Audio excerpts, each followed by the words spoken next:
Happy Valentine's Day, bitches. Wouldn't it be good to know exactly how unpopular you are with the opposite sex compared to your classmates? Well, luckily for me, somebody invented Valentine's Day, my favourite annual humiliation. Which is why you're probably watching this instead of doing that, because you're like me and you have absolutely nothing better to do with your lives. Right, so, hello, ladies and gentlemen, and I welcome all of you back to the Chris and series of 2022. And like I said, we're going to begin from top to bottom this time. That's the actual order we're going to do it this time. And let's start off with Chris and Drunks. Also, I have to give. That is the best drawing of all time. That belongs in the Sistine Chapel, that does. It kind of looks like Chris, but someone sat on him. It's probably not the first time he's wanted that to happen, but there you are. Okay, Chris's recent failings have helped Quickie gather more information for this article. Be a winner by adding this information in its hyperlink right here. There we go. The new information can be found from the following sources: the Place Chats, October 2019, and from Supplements in Healing Power. Okay. And for those interested, Song of Christian was a song that, well, Chris basically ad-libbed over, to be honest. That's really what that is. The despicable mention of rude words and drugs. Unfortunately for Chris, we can spell. So, I don't know. I don't necessarily know if the Song of Christian's meant to be like a parody of Respect by Eva Franklin. Well, no, actually, Aretha Franklin. That was Autism. That's the one that was. Okay. A drug is any substance other than food that changes an organism's physiology or psychology when consumed. Good point. And yeah, in case this is my first of the day, so.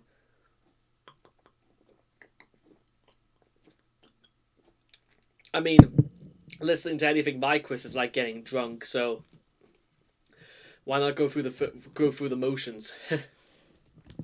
Much like shoving things up his ass, that is a thing that happened, recreational drugs was something that Chris used to preach against, until he eventually tried alcohol and discovered he loved the somewhat pleasant after effect. Well, after effect and effect, I suppose. As of 2021, Chris has consumed caffeine, cannabis, and alcohol. He has yet to smoke a cigarette or try any hard drugs such as cocaine. Good boy, Chris. Chris has also been on a litany of prescription and over-the-counter drugs to treat his various ailments, also to aid in his gender transition. So there's quite a lot to go through here, so let's just get started. Prescription drugs. Psych meds and other drugs. Prescriptions for mental health. Main article from Autism.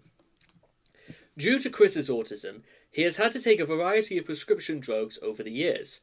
As of 2000, Chris has been taking the antidepressant Paxil for his autism, which increased from 20 milligrams to 30 milligrams after his psychiatric diagnosis. But sometime before 2009, he stopped taking it, and instead began taking Paroxetine, citing Paxil's side effects. Interestingly enough, both have the same chemical consumption, meaning both are the same drug with different trade names. If word ever gets out that Chris felt Paroxetine didn't have the same side effects as Paxil, know that this is just an example of the placebo effect. It is possible that Paxil/Paroxetine's side effects included making orgasm harder and increased potential for weight gain. Sometime afterwards, Bob found out about its side effects and switched to Fluoxetine. It is likely she switched relatively recently, as she still mentioned Paroxetine well into October of 2017. In that same paper, it also mentioned his taking of imperamine for unknown reasons. Unfortunately, I'll tell you what, let's... if we're going to do this, we're going to do this properly. Let's just do a check for what imperamine is. Okay, so here we go. Imperamine, sold under the brand name Torfnail, among others, is a tricyclic antidepressant mainly used in the treatment of depression. Well, okay, I suppose that gives you an idea. Well, I suppose that just gives you an idea that The drug is also used to treat bedwetting. Imperamine is taken by mouth. Okay, so it almost could be, even though Chris is more, it's been brought about that Chris is more or less been, shitting the beds, but I don't exactly know if that's as a result of Imperamine before or after 2010, so that's a little bit up in the air. Prescriptions for other ailments. For the majority of his life, Chris has had cholesterol problems. To combat this, instead of eating like a normal human being and getting exercise, keyword being normal, but even normal people get out way more and do a lot more than Chris probably ever thought he could. He eats poorly and rarely exercises. Without taking Lipitor, a cholesterol-lowering drug, while Lipitor and similar drugs can have a positive effect in lowering the cholesterol levels of those taking it, if one doesn't change their lifestyle, as well as there will be little or no change in the cholesterol level. Chris, having taken Lipitor since at least August of 2009, has had some improvement with his cholesterol levels. Getting a source of 140 milligrams, while not low, is not high either. Since Chris is very unfit, it's likely that Lipitor seems to be doing a decent job. Yeah. Well, I don't even know if it's even relatively possible for people who are on Lipitor, if they are that, that bad in terms of maybe they've contracted diabetes and stuff like that, and they've had to have maybe a foot amputated or something like that. Well, getting little exercise out of it that way might also probably be a factor, but I'm not a professional, so I wouldn't even be asking my brother about this, who knows way more about chemicals reactions in medicines than I do. Chris also takes a drug to combat blood pressure, likely a blood thinner concerning his fat-high diet. It is known that Chris also takes antibiotics for his UTIs, urinary tract infections. HRT. Ever since May of 2015, Chris has been taking HRT, one way or another to successfully transition from male to female. By the way, yeah, in case you're wondering, Chris believes this is an appropriate form of hormone therapy. And if we just click on this for a second, yeah, you can. I don't exactly know why it's important for like buttering bread. Credit to Buck Mullet for the GIF. This is how he believes he's meant to transition. Now I do know. I'll just say this right now. There are some creams you can buy over the counter, as well as those they do sell online from pharmaceutical corporations, mostly private ones, that require you to sort of apply gels or in a certain way. Like, for example, if you wanted to have I know there's a very specific name for it, but I think it's sort of like if you wanted to insert female the female replacement hormones. If you wanted to if you wanted larger breasts, you'd actually have to rub it into your breast, and you'd have to do it like that, so that it's something to do with the balance between fat and muscle is sort of categorized into such a way, because I imagine the chemicals that go into those sort of gels, they'd have to sort of be derived in some way from either X or Y chromosomes, whatever the one for females is. I'd imagine it would have to go into that, so the sort of body would sort of react, because logically X and Y chromosomes would have to meet for the production of for example, when a child is growing in the woman's fetus. I'd imagine that's sort of how those gels are supposed to work. This, however, is not how you do it. I can say that categorically, ladies and gentlemen. What you're supposed to do is you're supposed to actually rub it onto your breasts, and that's how they sort of I don't want to say change, but it's that's sort of it gets you the idea of just how that works. That's a very, very short and probably not altogether true statement of exactly the sciences behind how stuff like HRT or estrogel. That's what I'm talking about. That's not necessarily what you do, but well, That's not necessarily how it works, but this is absolutely not how you apply it. Chris believes this is an appropriate form of hormone therapy. And as you can see from his expression right here, I think Chris kind of knows already, but just doesn't give a fuck, to be honest.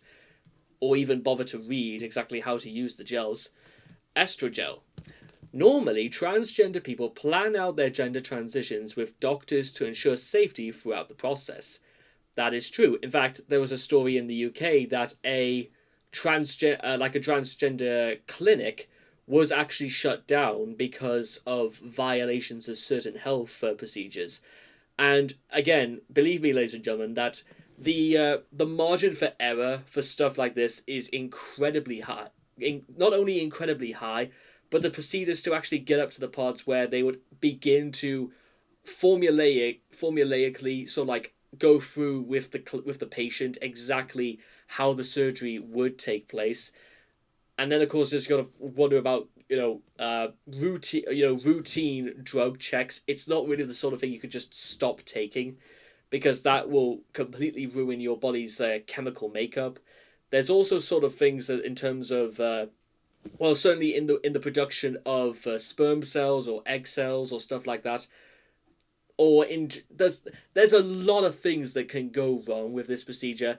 Never mind, and it's not just like missing out a practice with like a speech coach, which is supposed to make your voice go more high pitched if you were transitioning to female, for example. It's a very, very complicated and it's a very, very difficult procedure. That's why, as I mentioned before, you've got to make sure you know what you're doing and you can put your trust into somebody who knows what they are doing as well. You can't fuck around with your body like this, or, like I said before, just think this is what you're supposed to do without actually seeking out exactly how to do this. With doctors to ensure safety throughout the process, especially if they are taking hormones. Unfortunately, Chris has done the opposite. In 2015, he acquired Estrogel, a hormone replacement therapy cream meant for post-menopausal women. I do not even begin to know exactly why Chris thought any of this. Maybe he bought it for his mum and then decided to just keep some for himself.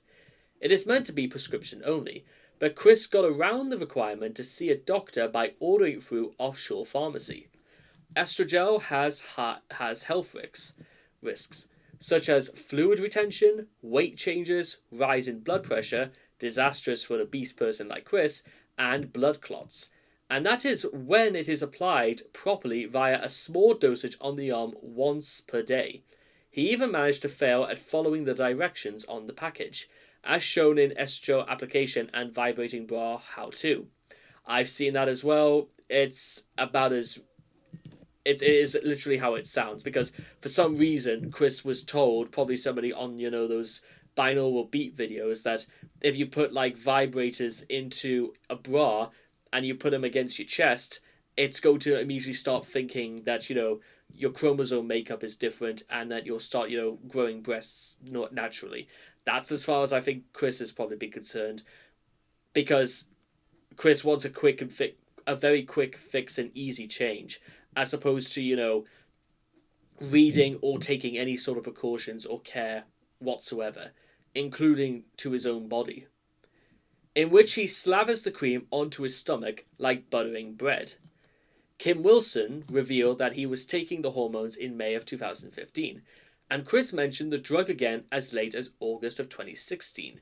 Throughout 2015 to 16, he repeatedly complained via Facebook posts of feeling dizzy and ill, but has failed to connect the dots and see that taking overdosages of a black market drug without a physician's approval could be a reason for it. Proper HRT. At some point in fall of 2016, he went to a medical professional and was prescribed proper HRT. In his interview with Copper Cab, Chris mentions he takes the testosterone blocker spironolactone, which he nicknames Spiro the drug. I'm calling it Spiro from now on as well. Thanks, Chris. And estradiol to assist in transitioning. Do you think they would ever give stuff like that to people in? No, they would never give stuff to people like that in prison. But there you go. Alcohol. I wouldn't know a thing or two about that.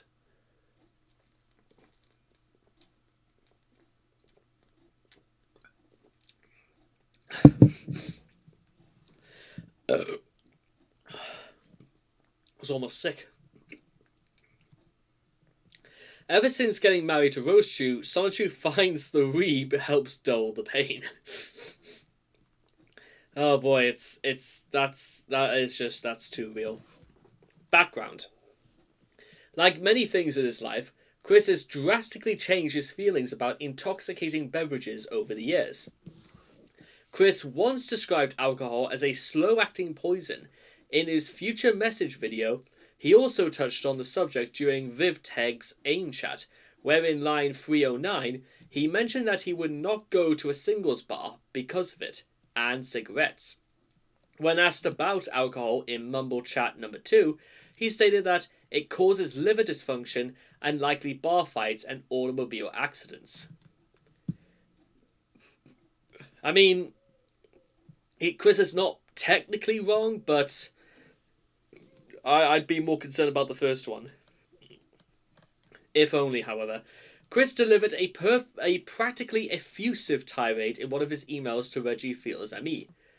Also, I bet you probably smoke and drink, don't you? I speak against those as those since they are the tools to speed you to death with cancer, liver problems, bar fights, and automobile accidents. Give up the habits. They are beyond gross and disgusting. And finally, loosened up and flew to Long Island June 12, 2009. Keep it responsible, only one in a day or 7 or less in a week. Quote from the Wikipedia. And that's him with, what was that, a Long Island iced tea? And what is that thing coming from the back of it? Is that just like a hair scrunchie just to like keep his... Oh well. That was in 2009 as well, Jesus. And he's even got his medallion ring as well. His Amethyst ring. That's kind of cool. Interesting, he's not even wearing his... But yeah, I can even see just by looking at the shirt that this is like... should have been thrown out years ago. It looks dirty. Discovery and use. Despite his initial feelings about alcohol, a hypocritical video of Chris drinking a Long Island iced tea was uploaded to YouTube on the 12th of June 2009, showing us signs that perhaps Chris is willing to throw all of his principles out the window when the chance to impress a female arises.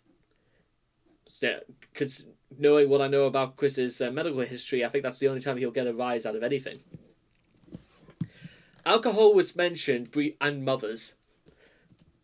Alcohol was mentioned briefly in a video shortly after titled, I'm Sorry, Dude. In this video, Chris makes an offer to treat Logan to drinks as opposed to his past offers of coffee or soda. To those whom he wanted to get to know, alcohol was briefly revisited again on camera in Chris's Big Night Out 2, where Chris was seen drinking. Chris's first recorded video where he appeared visibly intoxicated was Bless the Fans, Curse the Trolls. Alcohol began a slow and steady progression into Chris's life. This was made obvious in an email to Regina, where he said, I've also tasted Mike's Hard Lemonade, Budweiser, Miller, Michelob, Samuel Adams, and a couple of others, and I look forward to sampling more varieties of liquor. I mean, I suppose when you think about it, just trying it and you kind of find out it wasn't as bad as you thought, I suppose, I don't think that's too bad, to be honest, but I suppose it hasn't changed Chris's other opinions in terms of, like, you know, his requirements for a sweetheart, his demands, I should say. Budweiser is apparently his brand of choice, based on eyewitness reports from Fridays After 5, and his account of a trip to a bar prior to visiting the game place on the 6th of June 2010. Meanwhile, a video from mid-October 2010 showed Chris slugging Kahula straight from the bottle, although he didn't seem to enjoy it very much.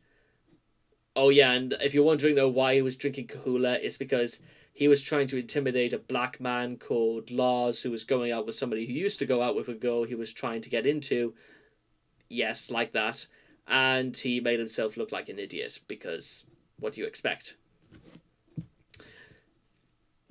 When a correspondent in Mailbag 6 challenged him regarding his shift in attitude, Chris replied, I discourage underage drinking fully. I wanted to try it once for myself. Fair enough, I guess. In Mailbag 16 from December 2009, he described his drinking habits in more detail. I am more of a social drinker. I generally do not spend a weekly amount on drinks. I only drink at like a party or with a friend on rare occasions. So, yeah, friend, well, yeah. This remark was met with some skepticism by trolls. Since Chris has no friends, well, thanks very much less anyone who would invite him to parties. Yeah. Even after discarding his original hardline attitude, though Chris still found opportunities to get a little preachy regarding the demon liquor. In Mailbag 33 from early January 2010, he remarked, "And alcohol in responsible, moderate amounts. It can be good for you." No, not really. Yet I do not support too much of it. As if left unchecked, unresponsible, or unassisted, too much can lead to fights that can lead to a trip to the hospital and automobile accidents.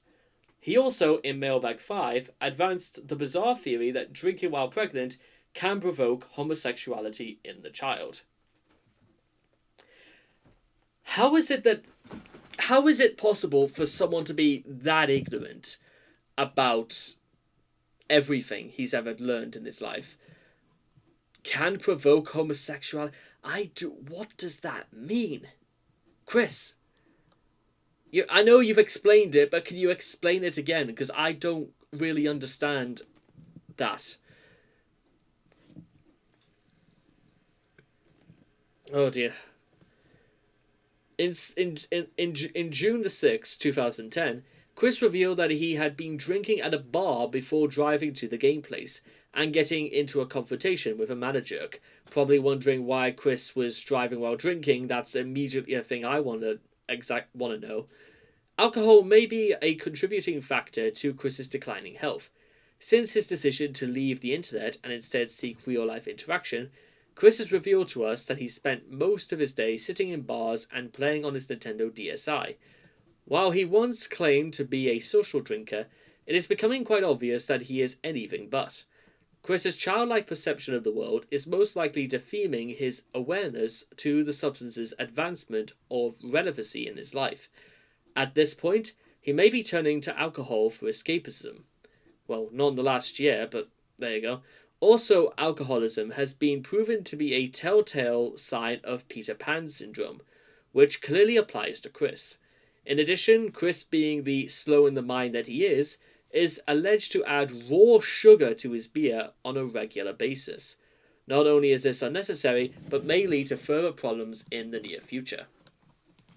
It is obvious that with Chris's current loneliness and depression, his alcohol use may yield many repercussions in his life. And it did. In July of 2016, Chris, while thought to have been drunk and depressed over lack of progressiveness on his gender transition, he sliced open his taint with a knife to simulate the opening of a vagina. Don't ask. We'll get to that. Alcohol made another appearance in the Cherokee Chant performance, in which Chris states that he had 5 swigs of vodka. That is probably nowhere near true, but there's no other way to verify that. The Teen Troon Squad, aged 18 to 19, tried to get Chris to buy them Reeb in 2018. In 2021, enabler Kwai Sandbag revealed that Chris has told him in messages that he would drink heavily once every few weeks. Even with known accounts of Chris's past alcohol use, this news was surprising and concerning. Yeah. The holy labels which Chris has been sending to fans from jail are extremely intended to be used for drinking non-alcoholic beverages. This is a strange inversion of the Christian rite of Holy Communion, which most Christian denominations celebrate using wine, although some Protestant denominations use non-alcoholic grape juice. Yes, both of those things are true, but considering Chris was... it's not exactly know if Chris actually went... they must have been offering a Sunday service, but it's very unknown as to whether or not Chris, ever went to it. Chandler family and alcohol. It is interesting to note that Cole Smithy mentions that Bob and Barbara Chandler met at a bar and acted like a couple of drunken losers. Wow. That's a family member right there. The Chandlers' pre-fire family room had memorabilia from various brewing companies, including Ballantine and Bass, indicating that Chris's parents never shared his they didn't like to alcohol. They shared his epiphany I can't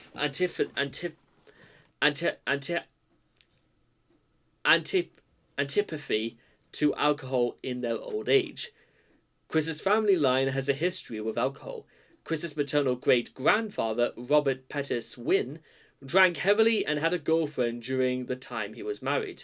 Family stories say he failed to provide even the most basic support for his wife and children. There are others who say he was a moonshiner. Wow. Surprising Chris never thought to mention any of that, but I suppose it's a bit late now for him to mention it or not. In the comic, in Sonichu, Chris refers to beer in all instances as Reeb, which is just beer spelled backwards. He probably thought this little elf Lip was clever. I'm not even going to try with that one. At first glance, this seems odd, until you realise Chris was under the impression that Sonichu was targeted towards children, despite the graphic sex scene in issue 8 and frequent depictions of violent death, and so he feels he must censor any mention. The official drink of Kick the Autistic, Reeb. There's plenty in demand.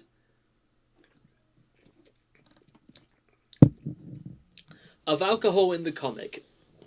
This is a common theme in English-translated anime shows such as Dragon Ball Z and Pokemon, particularly those aimed at a younger audience. Possessing or drinking alcohol was also one of the worst crimes to commit in Quickville, and could have led to a $1,500 fine or 10 years in prison. The fact that Chris thinks that 10 years in prison and a $1,500 fine are interchangeable is indicative of his broader attitude towards money.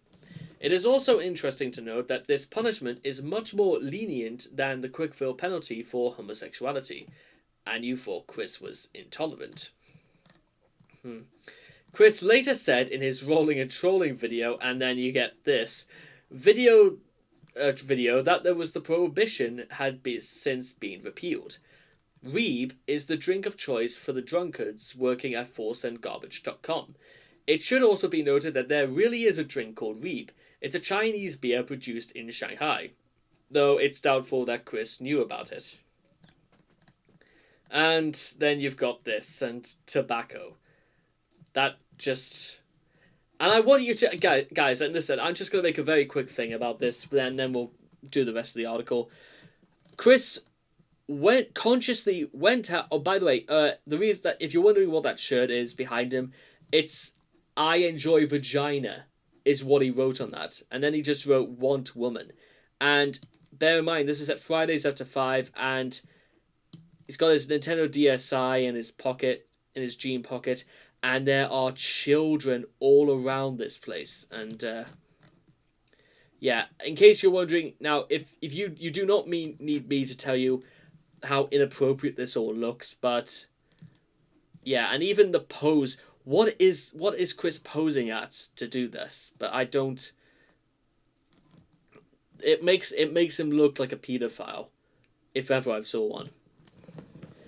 And smoking will eventually cause cancer, and it will get you, you will be more likely to get heart attacks, viruses, and your life will be cut drastically short.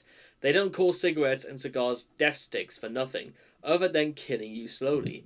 If I could, I would take every last ounce of tobacco, put them on a rocket, and shoot them up to the moon. Chris. Authentic quick ashtray, perfect for launching at the moon. Great.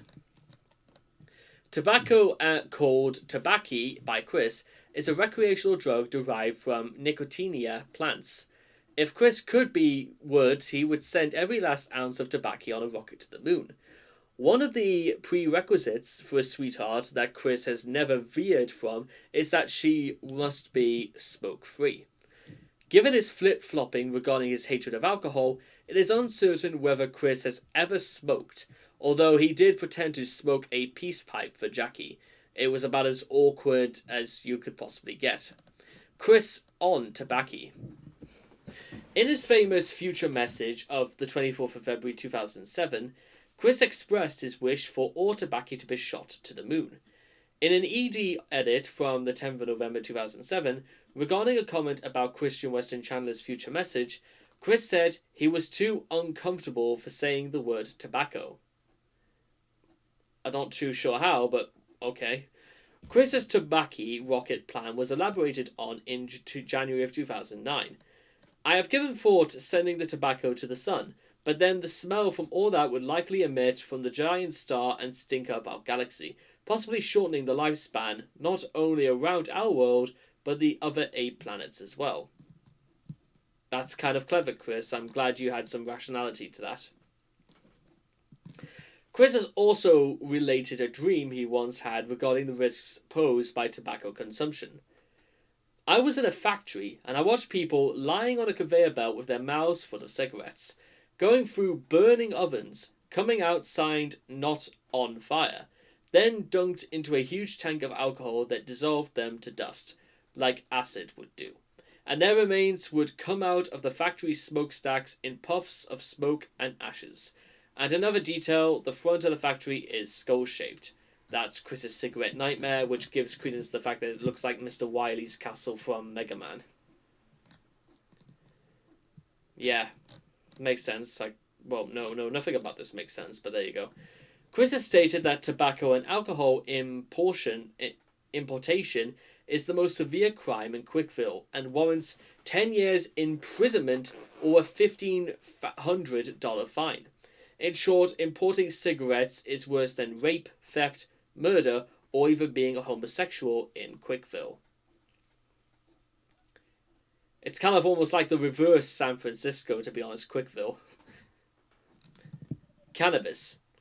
Chris seemed to have an even stronger hatred for cannabis, marijuana, pot, weed, etc. Despite it being hailed as a possible autism treatment, this is evidenced by the fact that in Quickville, cigarette smokers are only given a $1,500 fine, but those who simply possesses weed are taken to a maximum security prison, the same place Quickville detains terrorist leaders, as was the fate of Kathleen in the Book 10 replacement.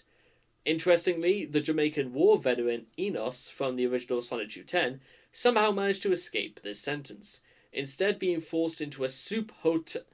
I almost fucking forgot about the soup hotels. That was a thing that happened, which collapsed the economy before you even said go, or come on in. By Ultra Sonichu. Dialogue indicates it was because Sonichu believed he was actually smoking tobacco, despite him being high as a kite, unintentionally revealing that Chris may believe tobacco and cannabis to be interchangeable.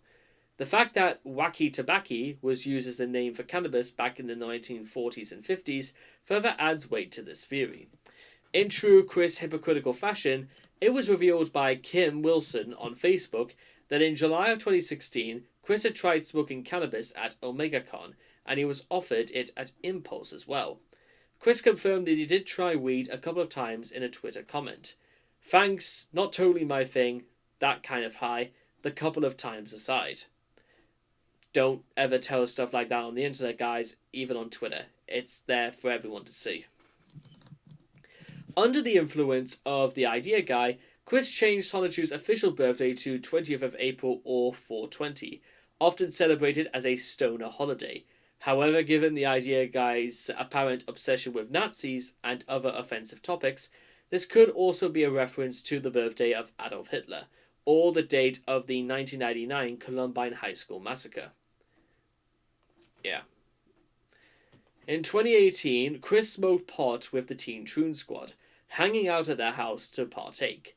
Virginia legalized weed at a state level in July of 2021. So it's just gone through a whole year since they've done that. Interesting. Making it the first southern state to do so.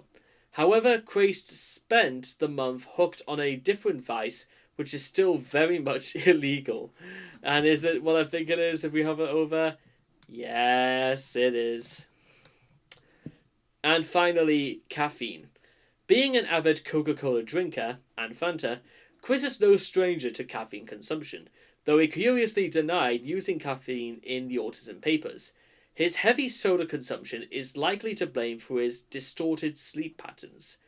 Notably, the 2014 house fire started after Chris tried to brew coffee in the bathroom early in the morning, causing a frayed extension cord to spark and set the house on fire.